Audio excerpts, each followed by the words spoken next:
Oi pessoal, meu nome é Luiz, eu faço parte do grupo 7 do PET Saúde Digital aqui da Universidade Federal de Pernambuco. E hoje a gente está aqui com a Alane Rocha, ela que é enfermeira e trabalha na Secretaria de Saúde do Recife, não é isso, Alane? Isso. Ela que fez residência em saúde da família. Alane, tudo bem contigo? Como é que tu estás? Oi, Eduardo, tudo bem por aqui? E você, como é que tá? Tô ótimo. Será que tu pode se apresentar pra gente? Posso sim. Meu nome é Alane Bezerra, sou enfermeira de formação, com residência em saúde da família e comunidade. Tenho também especialização em tecnologias imersivas e emergentes na saúde digital pela UFG. E atualmente estou como gestora da unidade de teleassistência ao cidadão do Núcleo de Telesaúde do Recife. Muito massa, seja muito bem-vinda. Alane, há quanto tempo tu trabalha com telesaúde e como é que foi que tu começou nessa área? Então, tudo começou lá em 2020, né, com a pandemia. Eu acho que foi um marco para muita gente que está relacionada à telesaúde, né? A telesaúde, ela foi impulsionada através da pandemia aqui no Brasil. E eu comecei lá em 2020 com Atenda em Casa, no município do Recife, que era um aplicativo, um website muito direcionado a teleorientações para aquelas pessoas que estivessem apresentando algum sintoma gripal. E aí eu não sei se vocês lembram, mas naquele período a gente teve um boom de casos, né, principalmente ali na Itália, né, a gente acompanhando toda aquela questão das pessoas se deslocando nas unidades de saúde para saber se estava com Covid ou não. E muitas vezes esse deslocamento, a pessoa nem estava sintomática, mas no contato ali com outras pessoas, né, em unidades de saúde, acabava se contaminando. Então a gente percebeu que era necessário ter algum meio de estar informando para essas pessoas quando era realmente necessário um atendimento presencial, quando era realmente preciso ficar em isolamento domiciliar. Então, pensou-se no serviço Atende em Casa, né? Ele foi um serviço criado ali na pandemia, mas a gente chegou tanta potencialidade, né, no telesaúde, que hoje a gente já expandiu para outras linhas de cuidado também aqui no município. Bem, eu acho que algumas pessoas, algumas pessoas na área de saúde, né, elas têm alguma experiência com a telesaúde, mas para quem não sabe, tu poderia dar um conceito do que seria a telesaúde? Então, a telesaúde, de uma maneira bem resumida, tá? Ela utiliza muitas tecnologias da informação e comunicação, seja com um profissional de saúde, através da teleconsultoria, seja uma teleconsulta com o paciente, um telemonitoramento, para apoiar também a gestão, né, na tomada de decisões estratégicas e para pesquisa e extensão também. Então, de um modo geral, é quando a gente utiliza esses mecanismos de tecnologia da informação e comunicação para prestar esse cuidado, ou então prestar esse apoio, né, seja ao profissional, seja ao paciente, seja a gestão, ou também através da pesquisa e extensão. Que legal, muito massa. Tu poderia falar um pouco pra gente quais são as principais atividades que tu faz no teu dia a dia? Então, hoje eu estou como gestora da unidade de teleassistência, né, que é esse nome bem grandão, mas muita gente conhece como Atende em Casa, Atende Gestante, e hoje eu atuo muito tanto pensando nas perspectivas de novas linhas de cuidado para a gente estar trabalhando, como também estratégias e melhorias para as linhas de cuidado que a gente já atua no serviço. Então, desde atuações a nível de gestão, atuações a nível dos nossos profissionais, né, coordenando todo o dia a dia, as dificuldades que aparecem, as articulações que são necessárias fazer. Então, todo esse processo de gestão mesmo, eu acompanho bem de perto, né? Hoje eu não presto mais a teleassistência diretamente ao paciente, mas estou envolvida em todo o processo de implantação de um novo serviço, avaliação, monitoramento. E hoje a gente presta cuidado, né? Presta teleassistência tanto a pessoas com síndrome gripal, né, que apresentam algum sintoma, como também faz telemonitoramento para pessoas, caso suspeito ou confirmado de dengue, telemonitoramento para pessoas diagnosticadas com tuberculose e atendimento para gestantes e puérperas aqui do município. Então, todos esses pacientes, né, a gente faz uma teleassistência direta. Ou a gente entra em contato com eles para saber como está a situação de saúde, ou eles podem nos acessar diretamente através da demanda espontânea e, de acordo com sua queixa, com seu sintoma, com uma orientação que ele precisa, a gente vai direcionando o atendimento. No caso, o próprio profissional, ele pode ligar para vocês na hora ali do atendimento do paciente? Isso, esse processo é chamado de teleconsultoria, né? Então, quase qualquer profissional, na verdade, né, da rede do SUS Recife, ele pode entrar em contato com o Telesaúde, seja por telefone, seja pelo WhatsApp, e caso ele esteja ali com alguma dúvida de protocolo, ou então precise de algum apoio na tomada de decisão clínica, né, para prestar o cuidado a algum paciente, ele pode entrar em contato com a gente, e a gente tem uma bancada de especialistas que consegue atender, discutir aquele caso e fazer esse cuidado compartilhado, né, dando mais segurança e qualificando ainda mais o cuidado que aquele profissional lá da APS presta. Muito legal mesmo. E na sua opinião, né, quais são os principais desafios ou dificuldades que você encontra quando está trabalhando no dia a dia para realizar esses atendimentos? Então, a gente tem uma questão também de tecnologia, né? Então, assim, as pessoas terem acesso à internet de qualidade, aparelhos, né, que sejam fáceis de manusear, né? Abrir um link de videochamada, baixar um documento. Então, toda essa questão de letramento digital, eu acredito que hoje é uma das grandes dificuldades que a gente enfrenta, né? Como também divulgação. Então, assim, o nosso serviço aqui do Núcleo Municipal de Telesaúde é um serviço inovador, em muitas linhas de cuidado, mas a gente precisa sempre estar fazendo com que essa novidade, né, com essas informações cheguem para a população, né? Então, a gente está sempre tendo que ter um trabalho ali para divulgando o serviço, para que cada vez mais a população entenda que a gente também consegue prestar esse cuidado e nos acesse.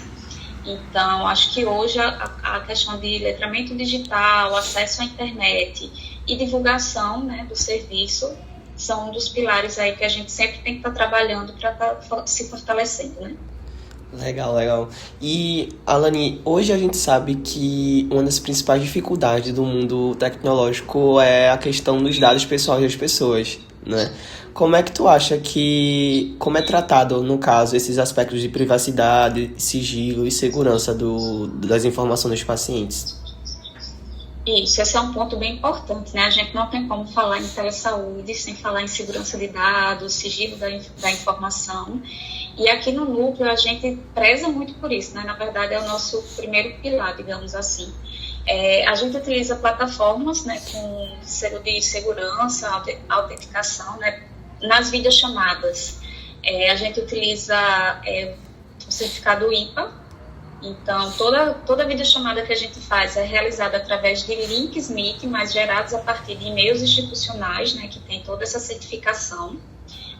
Todo o registro de atendimento que a gente realiza é realizado em prontuário eletrônico do cidadão, que é o PEC-SUS APS, é um prontuário utilizado em todo o Brasil, desenvolvido pelo Ministério da Saúde. Então, todo e qualquer atendimento que a gente faz, a gente utiliza esse prontuário justamente pensando tanto no compartilhamento do cuidado mesmo. Então, para o profissional assistente que está lá na unidade de saúde, ter acesso também ao atendimento que a gente realiza, né, e o paciente seguir nessa linha de cuidado o mais, como é que eu posso dizer, fluido possível, né, ele caminha nessa rede de maneira mais fluida, como também para garantir a segurança dessa informação e desse atendimento que a gente está realizando, né, já que é uma plataforma segura, autenticada, desenvolvida pelo Ministério da Saúde e utilizada aí em todo o território nacional, né? Nossa, muito legal mesmo. Alane, eu já tive a oportunidade de presenciar um atendimento de teleconsultoria no meu estágio e foi muito rápido, assim, a questão da dentista. Eu sou estudante de odonto, mas assim... Eita, que legal! Tô quase terminando, graças a Deus. Nesses dias pode chegar pra gente, né? Quem sabe, né? Ano que vem. Odonto, quem sabe? Então eu tive a oportunidade de presenciar, né, essa teleconsultoria e foi muito bacana como foi a velocidade de atendimento de vocês. Assim, foi uma coisa muito rápida, desde a dentista ligar para a pessoa, né, que atende e dar resposta também. Mas a gente sabe que nem sempre pode ser assim, né? Então, tu sabe mais ou menos quanto tempo dura uma consulta, assim, da demora do paciente ligar ou até do profissional ligar para ele ter uma resposta nesse atendimento, até tipo o intermediador falar com outro profissional, né? Então, hoje no Núcleo a gente tem as teleconsultorias síncronas, né? Que é justamente aquele contato em tempo real. Existem também as teleconsultorias assíncronas, que são aquelas teleconsultorias em que o profissional ele pode... Então, hoje no núcleo a gente tem as teleconsultorias síncronas, que é aquela teleconsultoria que é realizada em tempo real, né? Então, tanto o profissional solicitante quanto o teleconsultores estão disponíveis ali no momento para fazer a troca de informações. E nós temos as teleconsultorias assíncronas, que ainda não iniciamos no núcleo, mas estamos em projeto de iniciar, que é quando o profissional solicitante, né, que está lá na APS, ele informa qual a sua dúvida, né? Pode encaminhar imagens, documentos, exames, enfim. O nosso teleconsultor recebe essa dúvida através de uma plataforma ou algo do tipo, e ele tem um período ali de geralmente 72 horas para estar preparando uma resposta, embasando a sua resposta e encaminhando para o profissional, né? Como hoje a gente trabalha com teleconsultoria síncrona e a gente não tem uma demanda reprimida, geralmente algumas especialidades que geralmente passam uns 30 minutos aí nessa teleconsultoria, mas geralmente a gente divide o tempo do teleconsultor em 20 minutos. Então, geralmente ele tem 20 minutos para estar realizando essas teleconsultorias com quem solicita para a gente. Com relação ao tempo de espera para conseguir o contato com o especialista, depende muito. Às vezes você liga, né, o profissional liga para a gente e o especialista está com a agenda disponível, a gente já consegue agendar para aquele momento mesmo, ele já realiza aquela teleconsultoria.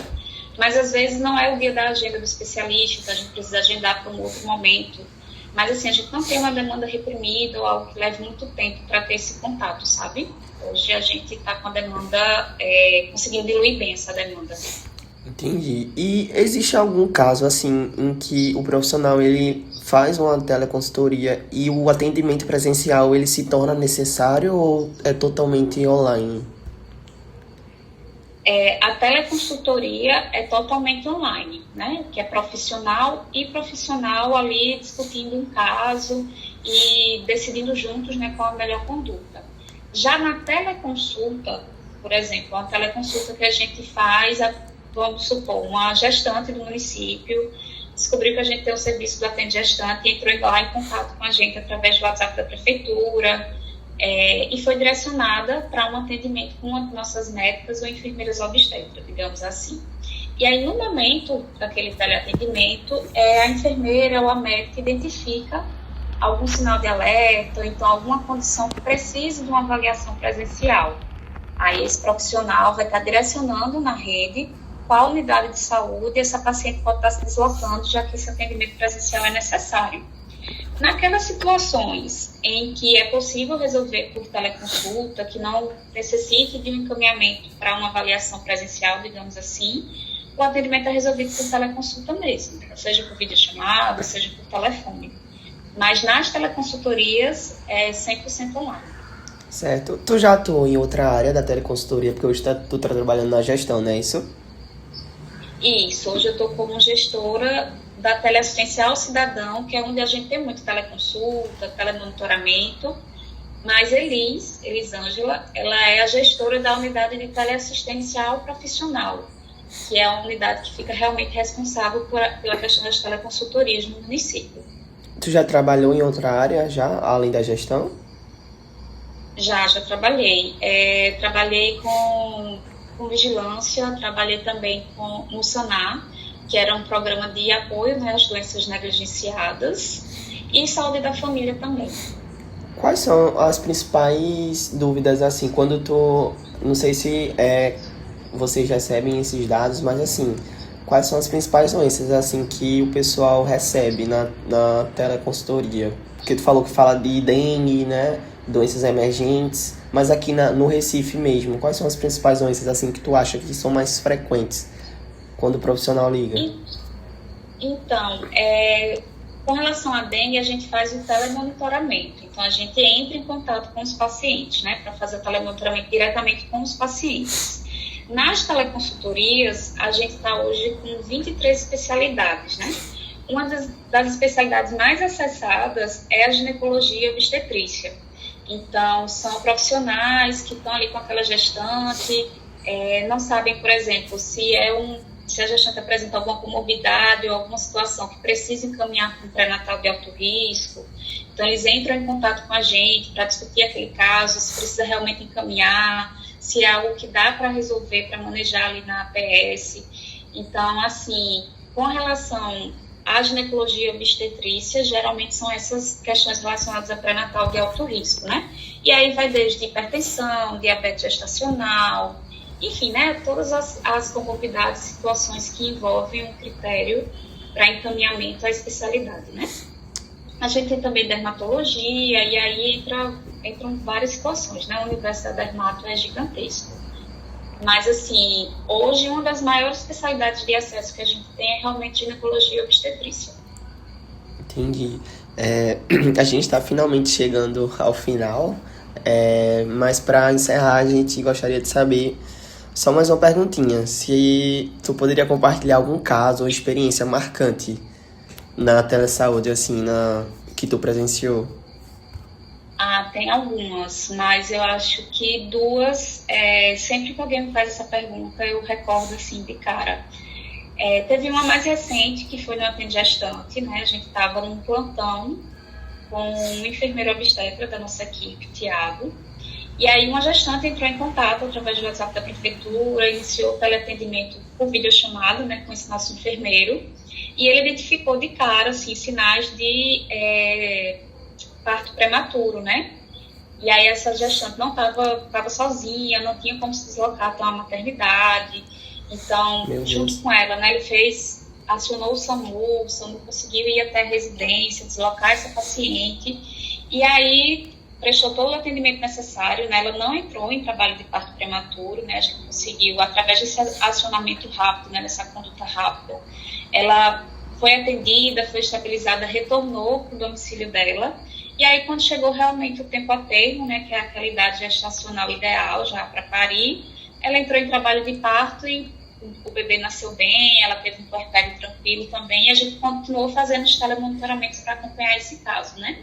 Então, assim, se não fosse esse atendimento, se não fosse essa conduta rápida, o desfecho poderia ter sido bem desfavorável, né? Tanto para a mãe quanto para o bebê. E outra situação é bem lá na pandemia, no comecinho, eu ainda era teleorientadora, né, atuava ligando diretamente com os pacientes, e aí eu atendi um senhor, passei um tempo fazendo telemonitoramento com ele, porque ele tinha várias comorbidades, iniciou o quadro, né, de síndrome gripal ali, da Covid, com bastante sinal de alerta, e a gente foi fazendo telemonitoramento, foi acompanhando ele durante esse período, né, que ele estava em isolamento. E no final do atendimento ele agradeceu bastante, né? Inclusive tem uma frase que ele fala que, assim, marca muito, né?